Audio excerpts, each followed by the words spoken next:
नमस्कार, स्वागत है आपका नेशनल खबर पर। अभी हमारी तवज्जो जाएगी उन इंतखाबात पर जो वेस्ट बंगाल में होने वाले हैं, क्योंकि वहाँ के हालात जो हैं वो घंटे दर घंटे बदल रहे हैं। अभी एआईएमएम के सदर जो हैं ओवैसी, उन्होंने कहा है कि वो इस बात के लिए मुतमईन हैं कि वेस्ट बंगाल में मुसलमानों की खासी संख्या उनके लिए वोट करेगी और वो पहली अपनी मजलिस वहाँ पर करने वाले हैं कोलकाता में, जहाँ पर कि मेरे ख़्याल से एक बहुत ही बड़ा ऐसा सवाल खड़ा हो रखा है कि आखिरकार ओवैसी इस वक्त हैं किस जगह पर।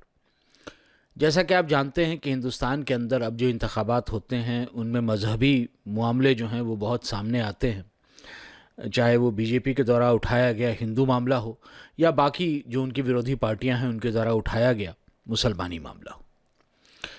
अभी यहाँ पर क्या है कि जो वोटिंग होने वाली है वेस्ट बंगाल में, इसमें एक ऐसा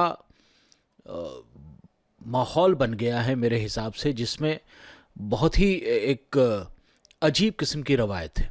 वो रवायत क्या शुरू हुई है इस वक्त कि मुसलमानों को भी बांटा जा रहा है अलग अलग हिस्सों में।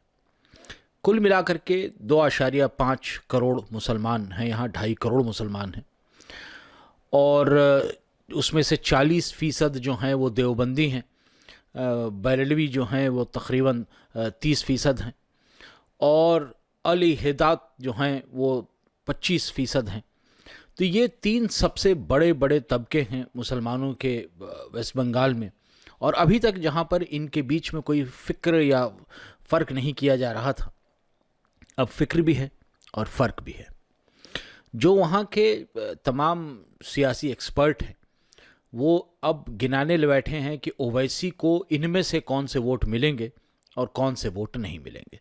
यानी ऑलरेडी एक साइकोलॉजिकल, एक मानसिक खेल शुरू हो चुका है। ये ज़हनी तौर पर मुसलमानों को बांटने की मेरे ख़्याल से एक कोशिश है। बरेलवी जो कि तकरीबन 55% वोटर हैं मुसलमानों के बीच में, उनके बारे में कहा जा रहा है कि वो तो वोट करने जा रहे हैं ओवैसी को, लेकिन उसके बाद बाकी 45% के बारे में ये कहा जा रहा है कि ये इस वक्त ओवैसी के साथ नहीं जाएंगे। इसका मतलब ये है कि मुसलमानों का वोट जो है वो बीचों बीच डिवाइड हो जाएगा। तकरीबन 50-50 का बात है, 55 और 45% का है। फिर ये भी बात अभी सामने आई, बातचीत करने वाले लोग आकर के टेलीविज़न में बता रहे हैं कि जो 95% मुसलमान हैं वो सुन्नी हैं, 5% शिया हैं। और ये बड़ी अजीब बात है कि इस पर उस वक्त तो जो है कोई तनकीद नहीं की गई जिस वक्त आज से पहले फ़िरका परस्त ताकतें, चाहे वो बीजेपी हो, चाहे वो कांग्रेस हो, चाहे वो ममता हो, ये तमाम लोग जो हैं, मैं इन्हें फ़िरका परस्त ही मानता हूँ, क्योंकि ये किसी न किसी तरह से ऐसी बातें करते हैं जो मजहबी तौर पर जो है लोगों को तोड़ती आई हैं। और वैसे हालत में जब वो वोट खोज रहे थे मुसलमानों का, तब तो शिया और सुन्नी का फ़र्क नहीं दिखाई दिया किसी को। अब अचानक क्यों?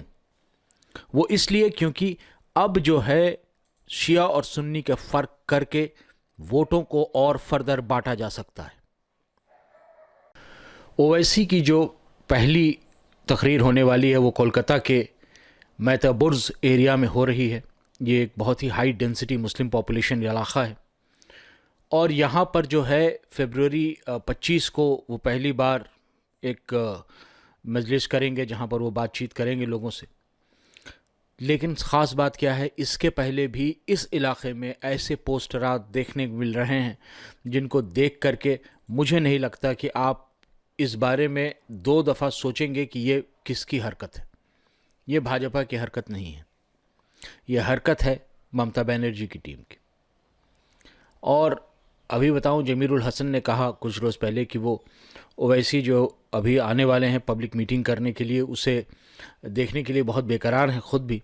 वो चाहते हैं कि यहाँ से खड़े होकर के जो है एक नई शुरुआत की जाए वेस्ट बंगाल के इलेक्शन की हिस्ट्री की।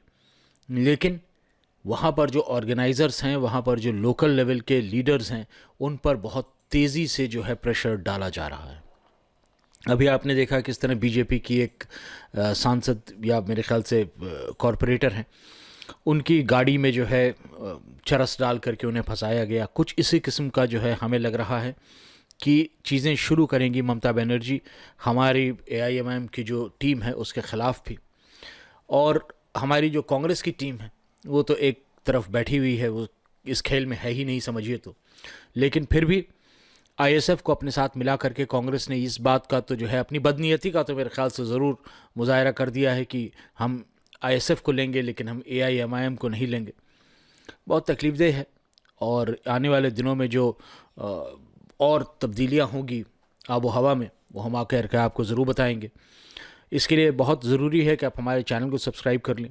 बड़ी कृपा होगी अगर आप जो है इस वीडियो को शेयर भी करें तमाम लोगों के साथ। और मिलता हूँ आपसे एक और तनकीद के साथ कुछ देर बाद। जुड़े रहिएगा हमारे साथ। धन्यवाद।